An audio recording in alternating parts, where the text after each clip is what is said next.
"Jennifer, we're downsizing and you're first to go," Samantha said with a grin that made my stomach turn. Effective immediately. The fluorescent lights in the conference room seemed to buzz louder as those words hung in the air like poison. I sat there for a moment, processing what had just happened, while my colleagues around the table avoided eye contact. After 14 years of dedicated service to Westbrook Dynamics, this was how it ended. "My name is Jennifer Calloway. I'm 46 years old, and until this morning, I was the senior account manager at Westbrook Dynamics in Charlotte, North Carolina. For the past 14 years, I had poured my heart and soul into this company, managing some of our largest corporate accounts and building relationships that went far beyond simple business transactions. I wasn't the flashiest employee. I didn't play office politics, and I certainly didn't kiss up to management. But I was reliable, consistent, and deeply respected by everyone who mattered. Our clients. When Samantha Kerr took over as our new department head 6 months ago, I knew trouble was brewing. She was one of those people who confused being loud with being effective, who thought that shaking things up was automatically an improvement. During her first week, she made it clear that she wanted to revolutionize our approach to client relations. She scheduled unnecessary meetings, implemented new tracking systems that nobody asked for, and constantly questioned methods that had been working perfectly for years. "I think we need to inject some fresh energy into this department," she had announced during one of her endless staff meetings. "Some of these account relationships have gotten a little too comfortable, a little too personal. We need to maintain professional distance." I remember thinking at the time how wrong she was, but I held my tongue. In my experience, business relationships built on genuine trust and personal connection were the strongest foundation a company could have. But Samantha saw things differently. She viewed my long-standing relationships with our key clients as a threat to her authority, rather than an asset to the company. She didn't understand that when David Chen from Solar Tech Industries called me directly, instead of going through the main switchboard, it wasn't because I was overstepping boundaries. It was because we had built a relationship based on 14 years of mutual respect and successful collaboration. As I sat in that cold conference room, watching Samantha's satisfied expression, I realized that this moment had been inevitable from the day she walked through our doors. She had been looking for a reason to get rid of me, and the convenient excuse of company downsizing had finally given her the ammunition she needed. What she didn't realize was that she had just made the biggest mistake of her professional career. Looking back, I should have seen the signs earlier. The way Samantha would interrupt my client calls, insisting on being included in conversations that had been perfectly fine without management oversight for years. The way she scrutinized every expense report I submitted, questioning lunch meetings that had been standard practice since before she was even out of college. The way she would make snide comments about old-school approaches during team meetings, always looking directly at me when she said it. My relationship with Westbrook Dynamics hadn't always been this complicated. When I started here 14 years ago, fresh out of a nasty divorce and desperately needing stability for my 2 young children, the company felt like a lifeline. My previous boss, Robert Harrison, had taken a chance on me despite my limited experience in account management. "Jennifer," he had told me during my interview, "I can teach someone the technical aspects of this job, but I can't teach genuine care for people. You have that quality, and that's what makes great account managers." He was right. Over the years, I had developed relationships with our clients that went far beyond the typical vendor-customer dynamic. When Thomas Reed from Grandstone Manufacturing was going through his father's illness, I was the one who helped coordinate delivery schedules around his family obligations. When Patricia Vance from Emerald Marketing was launching her new division, I worked overtime to ensure her project timeline was met, even when it meant sacrificing my own weekend plans. When Michael Torres from Nexus Development was celebrating his daughter's graduation, I was the one who remembered to ask about it during our quarterly review meeting. These weren't just business relationships. They were human connections built on years of trust, reliability, and genuine concern for each other's success. My clients didn't just work with Westbrook Dynamics because of our competitive pricing or our service offerings. They worked with us because they knew that when they called, they would get someone who understood their business, remembered their challenges, and cared about their outcomes. But Samantha saw all of this as unprofessional. During one particularly uncomfortable meeting 3 weeks ago, she had pulled me aside and said, "Jennifer, I need you to understand that our clients are paying for a service, not a friendship. I think you've gotten a little too emotionally invested in these relationships." I had bitten my tongue then, but I should have known that was her way of building a case against me. The irony wasn't lost on me, that while Samantha was criticizing my emotional investment, our department consistently outperformed every other division in the company. Our client retention rate was 94%, our average contract value had increased by 30% over the past 3 years, and our customer satisfaction scores were consistently the highest in the industry. But none of that seemed to matter to someone who was more interested in asserting her authority than understanding what actually made the business successful. The final nail in my coffin came 2 weeks before that fateful Monday meeting, during what should have been a routine client review. Patricia Vance from Emerald Marketing had called me directly, as she always did, to discuss some concerns about a project timeline. It was a simple conversation, the kind I had handled hundreds of times before. But this time, Samantha insisted on joining the call.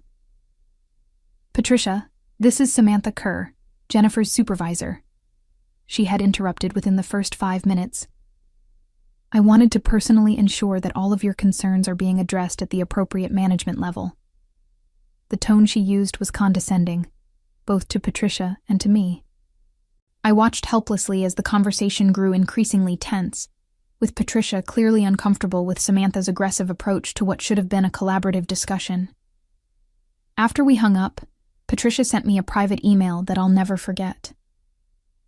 "Jennifer, I've been working with you for 8 years, and I've never had to deal with someone speaking to me like I'm a problem to be solved rather than a partner to be supported. Is this the new direction for Westbrook Dynamics? Because if it is, we need to have some serious conversations about our future together." I forwarded that email to Samantha, thinking it might help her understand the damage her approach was causing. Instead, she called me into her office and accused me of undermining her authority and encouraging client complaints. That's when I realized that no matter how professionally I handled the situation, no matter how much I tried to work within her new system, she had already decided that I was the problem. The downsizing announcement, when it finally came, felt almost like a relief. Not because I wanted to leave. I loved my job and was proud of what I had built here, but because it meant the uncertainty was finally over. Samantha had been looking for a reason to get rid of me, and she had finally found her excuse. "We need to streamline our operations and eliminate redundancies," she explained to the room full of shocked faces. "Jennifer's position, while valuable in the past, doesn't align with our new strategic direction." The way she said it, with that satisfied smile, made it clear that this wasn't about company efficiency. This was personal. As I packed my belongings that afternoon, my colleagues kept stopping by my desk to express their disbelief and anger. "This is insane," my teammate David whispered. "You're the backbone of this department. How can they think this is a good idea?" But I just smiled and thanked him for his support. I had learned a long time ago that burning bridges rarely led to anywhere productive. What Samantha didn't know, what she couldn't have known because she had never taken the time to understand the foundation of our business, was that she had just triggered a chain reaction that would reshape the entire company. My relationships with our clients weren't just professional courtesies. They were the invisible threads that held our most valuable partnerships together.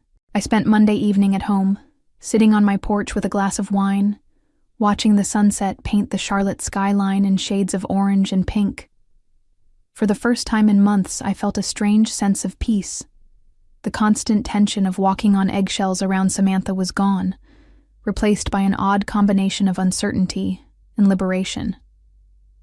My phone had been buzzing all afternoon with messages from former colleagues expressing their outrage, but I had turned it off around dinner time. I needed space to think. By Tuesday morning, my phone was exploding with notifications. I had 17 missed calls, 43 text messages, and 67 emails. My first thought was that something had happened to one of my children. so I quickly scrolled through the messages with growing confusion. They weren't personal emergencies. They were business calls from my former clients. The first voicemail was from Thomas Reed at Grandstone Manufacturing, and his voice was tight with barely controlled anger. "Jennifer, I just heard what happened. This is absolutely unacceptable. I've been trying to reach someone at Westbrook since yesterday afternoon, and nobody seems to know anything about our upcoming project deadlines. I need to speak with you immediately about our contract." The second message was from Patricia Vance at Emerald Marketing, and she sounded even more upset. "Jennifer, they can't just eliminate you without consulting their major clients. We have 3 active projects with deadlines next month, and you're the only person who understands the specifications. I've left 4 messages for your replacement, and apparently, they haven't assigned one yet. This is a disaster." As I continued listening to the voicemails, a pattern emerged. Every single one of my major clients had called, not just to express sympathy for my situation, but to voice serious concerns about the continuity of their projects. David Chen from SolarTech Industries was particularly direct. "Jennifer, I don't know what kind of game Westbrook is playing, but if they think they can just remove the one person who actually understands our business and expect us to start over with someone new, they're out of their minds. Call me back. We need to talk." I made myself a cup of coffee and started returning calls. The conversations that followed were both heartwarming and professionally explosive. Every client expressed genuine personal concern for my well-being, but more importantly, they all shared the same sentiment. They had been working with Jennifer Calloway, not just Westbrook Dynamics, and my sudden removal felt like a betrayal of their business relationship. "Jennifer," Patricia said when I called her back, "I want you to understand something. When we signed our contract with Westbrook 3 years ago, it was because of you. Yes, your company had competitive pricing, but what sealed the deal was knowing that we'd have someone who actually cared about our success. If you're not there anymore, then honestly, I'm not sure why we should be either." Michael Torres from Nexus Development was even more blunt. "I've been in this industry for 25 years, he told me. "I've worked with dozens of vendors, and most of them see us as just another account number. You've always treated us like a partner. That's not something you can just replace with whoever they pull from their staff roster." By noon on Tuesday, I had spoken with all 5 of my major clients, and the message was unanimous. They wanted me to know that their loyalty had been to me personally, not just to the company I worked for. Several of them asked if I was planning to land somewhere else soon, because they would be very interested in continuing our business relationship in whatever form that might take. That's when I realized that Samantha had made a catastrophic miscalculation. She had assumed that client relationships were interchangeable, that the value I brought to the company was easily replaceable with someone else who could read from the same scripts and follow the same procedures. She didn't understand that business relationships, particularly in our industry, were built on trust that took years to develop and could be destroyed in an instant. Wednesday morning brought the first wave of formal consequences. I was having breakfast when my phone rang with a call from Patricia Vance, but this time her tone was purely business. "Jennifer, I wanted to let you know that I'm sending a formal letter to Westbrook Dynamics this morning, requesting an immediate meeting to discuss the future of our contract. After yesterday's conversation, my team and I spent the evening reviewing our agreement, and we discovered that there's a clause allowing us to terminate for cause if there are material changes to the service team without our consent." I nearly choked on my coffee. "Patricia, I don't want you to make any decisions that might hurt your business just because of what happened to me. This isn't about loyalty, Jennifer, though I appreciate everything you've done for us over the years. This is about protecting our business interests. We have critical projects launching next quarter, and the institutional knowledge you've built about our operations isn't something that can be transferred in a training session. If Westbrook wants to maintain our partnership, they need to figure out how to get you back involved, whether that's reversing their decision or arranging some kind of consulting agreement." An hour later, David Chen called with similar news. "Jennifer, I'm formally requesting a contract review meeting with Westbrook's senior management. If they can't provide adequate assurance that our project timelines and quality standards will be maintained without you, then SolarTech will need to explore other options. I've already had my team reach out to 3 of your competitors for preliminary discussions." By Thursday, the situation had escalated beyond anything I could have imagined. Thomas Reed from Grandstone Manufacturing didn't just request a meeting. He sent a formal notice of contract termination, effective in 30 days, unless Westbrook could restore the service team configuration that was in place when this agreement was originally executed. His letter was copied to Westbrook's chief executive officer, their general counsel, and the entire board of directors. Michael Torres took a different approach. Instead of threatening termination, he suspended all current projects pending a comprehensive review of service capabilities and personnel changes. This effectively froze over $2 million in active contracts until Westbrook could provide guarantees about project continuity. The most devastating blow came from Patricia Vance on Friday. She didn't just threaten to leave, she actually did it. Her termination letter was short and professional. Due to material changes in account management personnel without client consultation, Emerald Marketing is exercising its right to terminate this agreement effective immediately. We will be transitioning our business to a vendor who can provide the level of personalized service and institutional knowledge that our projects require. That same day, I received a call from someone I hadn't expected to hear from. Robert Harrison, my former boss who had retired 3 years earlier. "Jennifer," he said, "I hope you don't mind, but Patricia Vance called me this morning. She wanted my perspective on the situation at Westbrook. And she also wanted to know if I had any recommendations for alternative vendors." He paused for a moment before continuing. "I told her that the best vendor I could recommend was you, if you were interested in starting your own consulting practice."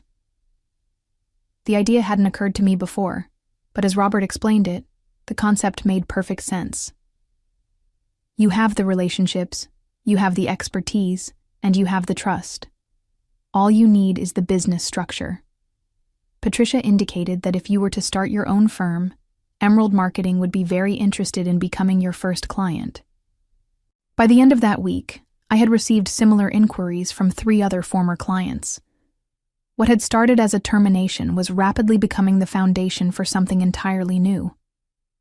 Monday morning of the following week, I decided to drive past the Westbrook Dynamics building on my way to meet with a business attorney. I wasn't being vindictive. I genuinely wanted to see how the company was handling the crisis that had been building over the past week. What I saw in the parking lot told me everything I needed to know. Samantha's car was there at 7:30 in the morning, along with vehicles belonging to 3 members of the senior management team. Emergency meetings were clearly in session. Later that day, my former colleague David called me with an update that was both shocking and completely predictable. "Jennifer, you need to know what happened this morning." Samantha called an all-hands meeting at 8 a.m., and she looked like she hadn't slept in days. Apparently, the executive team spent the entire weekend in crisis management mode. According to David, the scope of the client relations disaster was even worse than I had realized. In addition to the 3 major accounts that had already terminated or suspended their contracts, 2 other significant clients had requested meetings to reevaluate their vendor relationships. The company was facing the potential loss of nearly 60% of their major account revenue, all within a span of 2 weeks. The best part, David continued, was when Samantha tried to blame the situation on your unprofessional relationship boundaries with clients. She actually suggested that you had somehow manipulated these companies into retaliating against Westbrook. The executive team didn't buy it for a second. Chief Executive Officer William Bradford had apparently asked some very pointed questions about how the department head could have been unaware of the extent to which major client relationships were tied to individual personnel. When Samantha couldn't provide satisfactory answers, he asked for her resignation, effective immediately. "Jennifer," David said, "Bradford specifically asked me to get your contact information. He wants to schedule a meeting to discuss options for bringing you back, possibly with a significant promotion and salary increase." I thanked David for the information, but I had to smile at the irony. 2 weeks ago, Samantha had been so confident that I was expendable.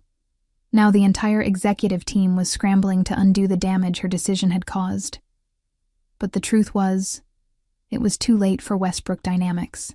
Not because I was vindictive, but because the business landscape had already shifted. That afternoon, I met with Patricia Vance and Michael Torres to finalize the terms of my new consulting firm, Callaway Client Relations. Patricia had agreed to provide startup capital in exchange for guaranteed priority service, and Michael had offered to serve as a reference for other potential clients. Within 3 days, I had signed agreements with 4 former Westbrook clients, with 2 more companies expressing serious interest. The real validation came on Thursday, when I received a call from David Chen. "Jennifer, I wanted you to know that SolarTech has decided to terminate our contract with Westbrook effective next month. But more importantly, I wanted to ask if you'd be interested in a very different kind of business arrangement." What David proposed was beyond anything I had imagined. SolarTech was expanding their operations and needed someone to manage relationships with multiple vendor partners. Instead of just hiring me as a consultant, they wanted to bring me on as their vice president of vendor relations, with a salary that was nearly double what I had been making at Westbrook. "The position is yours if you want it," David said. "But I wanted to run it by you first, because I know you've got your own consulting firm getting started."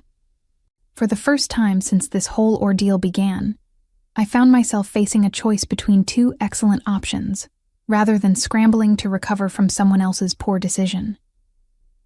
Tuesday morning, exactly 2 weeks after Samantha had gleefully announced my termination, I made my decision. I called David Chen and accepted the position at SolarTech Industries, with one condition. I wanted to maintain my consulting firm for select clients on weekends and evenings. He agreed immediately, understanding that my outside relationships would only strengthen my ability to serve SolarTech's vendor management needs. The news spread quickly through Charlotte's business community. By Thursday, I had received congratulatory calls from 6 different industry contacts, including 2 executives from companies that had never worked with Westbrook Dynamics. Word was getting out that the clients hadn't just left Westbrook, they had followed me to something better. Friday afternoon brought the most satisfying moment of this entire experience. William Bradford from Westbrook Dynamics called me personally to make one final attempt at bringing me back. His offer was generous: department head position, 40% salary increase, guaranteed autonomy, and a formal apology from the board of directors. But it was too late. "Mr. Bradford," I told him, "I appreciate the offer, but I've already accepted a position that offers me both financial growth and professional respect. More importantly, I've learned that my value isn't dependent on any single company's recognition of it." The conversation was cordial, but brief. There was no point in dwelling on what might have been when the future was already so clearly mapped out ahead of me. That weekend, I received the final piece of news that completed this entire saga. David from my old department called to let me know that Westbrook Dynamics had announced they were closing the Charlotte office and consolidating operations with their facility in Atlanta. The loss of major clients had made the local operation financially unsustainable. "Jennifer," he said, "I hope you know that everyone here understands what really happened. Samantha destroyed in 2 weeks what took you 14 years to build." I felt no satisfaction in Westbrook's downfall, only a quiet sense of vindication that my contributions had been valuable, even if one person had been too blind to see it. 6 months later, I was settling into my new office at SolarTech Industries, looking out at the Charlotte skyline through floor-to-ceiling windows. My title was Vice President of Strategic Partnerships, and my responsibilities had grown far beyond what I had originally been hired to do. David Chen had been right when he predicted that my relationship-building skills would be valuable in multiple areas of their business. Callaway Client Relations had also flourished beyond my expectations. What started as a way to maintain relationships with 4 former clients had expanded into a boutique consulting firm specializing in B2B relationship management. I was working with 12 companies now, and had turned down 6 others because I didn't want to compromise the quality of service by growing too quickly. The most unexpected development came when Patricia Vance recommended me to speak at the Regional Business Leadership Conference about the importance of personal relationships in professional settings. The presentation went so well that I was invited to write an article for Business Excellence magazine about the hidden value of authentic client relationships. 2 weeks ago, I received a LinkedIn message from someone I hadn't heard from in months, Samantha Kerr. She had found a new position with a smaller firm in Raleigh and wanted to congratulate me on my success and clear the air about any past misunderstandings. I read the message twice before deleting it without responding. Some bridges, once burned, weren't worth rebuilding. Yesterday, I had lunch with Robert Harrison, my former boss who had first encouraged me to value relationship building over transaction-focused thinking. "Jennifer," he said over dessert, "I've been watching your career progression with great pride. You've proven that doing the right thing, even when it's not appreciated, eventually leads to recognition from people who matter." Looking back on everything that happened, I realized he was absolutely right. As I sat in my new office, watching the bustling activity of a company that valued what I brought to the table, I understood that Samantha's cruel grin that Monday morning had actually been a gift in disguise.